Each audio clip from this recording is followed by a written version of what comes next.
الحمد لله وكفى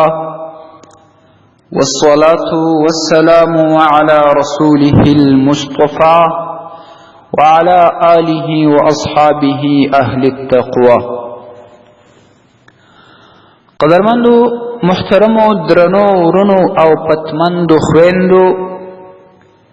د ډیرو ورځو څخه یوې خور یو څو دعاګانې غوښتې دي چې هغه د خاوند او میرمنې په منځ کې د محبت، د خوشحالي، د اتفاق او اتحاد دعاوې دي. چونکې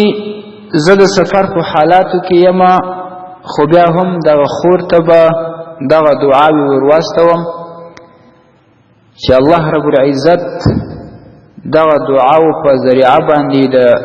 د دوو کسانو چې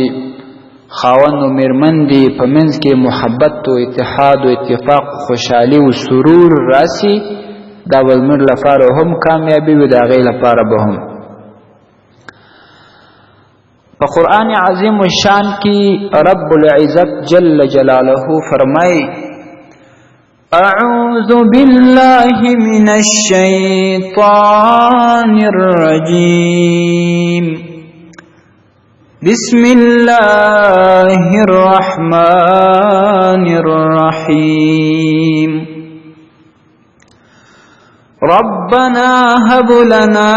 من أزواجنا وذرياتنا قرة أعين واجعلنا للمتقين إماما. دغه آیات شریف د دعا په نیت باندې ویل دا په 19 سپاره کې په سورة الفرقان کې د 3 آیت څخه شروع کیږي تر 4 آیت پورې. یو ځل بیا وایم یا خو به ستاسې یاد شي د څو واره تکرارولو سره چې دغه بیان په تکرار واوري، یا دا چې پر یو پرچې و کاغذ در سره ولیکئ، او انشاءالله زمونږ په واتساپونو کې یا زمونږ په رسمي پیجپاڼه کې چې هغه معارف الاسلام اداره ده، نو په هغې کې به انشاءالله دغه دعا موږ د تصویر په شکل باندې چې لیکل شوی وي ورسره خپره کړو. بسم الله الرحمن الرحيم ربنا هب لنا من أزواجنا وذرياتنا قرة أعين واجعلنا للمتقين إماما. دغه دعا مبارکه ده. ډیرو مفسرینو دا راخیستې ده. امام بغوی رحمه الله په تفسیر البغوی 5 جلد کې راخیستې ده چې دا دعا په نیت باندې د آیات ویل د خاوند او میرمنې په منځ کې خوشحالي، اتفاق، محبت، اتحاد دا پیدا کوي. یعنی الله رب العزت به د دغې خاوند د میرمن دغه د سترګو یخوالی وګرځوي، او الله رب العزت په دې زنانې لپاره هغه خپل خاوند د زړه خوشحالي په زړه کې ورسره محبت او د سترګو یخوالی وګرځوي. او دا شان امام الوسی رحمه الله په تفسیر روح المعانی 5 جلد کې راخسته، او دا شان امام نسابوری رحمه الله په غرایب القرآن 10 جلد کې راخسته ده، امام رازی رحمه الله په مفاتیح الغیب 4 جلد کې راخسته ده، او دا شان امام ابن عادل رحمه الله په اللباب 14 جلد کې راخسته ده. ډیرو مفسرینو راخسته ده، ډیرو احادیث کې هم د دې فضیلت بیان شوی دی. نو دا دعا به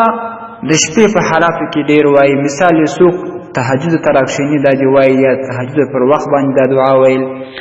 یا دا شان چې کله د سهار لمانځه ته وختي راکښېني دغه دعا به ډیره وایي، چې څومره ډیره ووایي هغومره زیات فواید شته. او دا شان د هر لمانځه وروسته به حتما دغه دعا 7 ځله 7 واره تکراروي. او دا شان چې که دوی په داسې ځای کې وي هلته دوی د خپل کلی د جماعت اذان اوري، نو چې کله اذان خلاص شي دغه دعا به دوی 3 واره وایي. او دا شان کله چې څوک مسافر شي د مسافرۍ په حالت کې به دا دعا وایي یا کله څوک مریض شي مریضۍ په حالت کې به دا دعا وایي یعنې دوی ته چې کوم حالات معلوم دي چې په هغې کې الله تعالی جل جلاله دعا قبلوي دغه دعا به دوی هلته تکراروي نو تعداد یې هلته بیا دوی ته چې کوم اسان یې هغه دې کوي 3 واره 7 واره 9 واره 11 واره دا شان در 15 واره پورې څومره چې دوی ویلی شي هغومره یې فایده زیاته ده ډېرو مفسرینو راخیسته دغه دعا در سره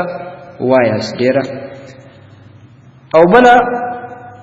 فایده په دې کې دا ده چې ډېر مفسرین دا لیکي چې یو خو به الله جل جلاله د دغه دعا په برکت باندې د خاوند او مېرمنې په منځ کې محبت او خوشحالي سرور یعنی د زړونو خوشحالي او دا شان